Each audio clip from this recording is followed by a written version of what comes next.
Tin Top, that's up the big hill. I don't go up there because I don't trust the brakes coming back down. Oh. But I'll show you the road that goes up there. Look at that Harley over there. But it's not even a tent out part anymore because now they have all campers up there. Not many people come to camp out.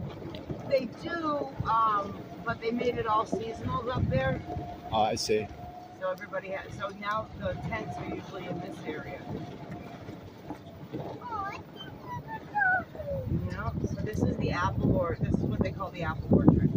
It's bigger than I thought. There used to be crab apple trees down here, but all the crab apples have fallen off early this year. yep. Yeah, a lot of stuff.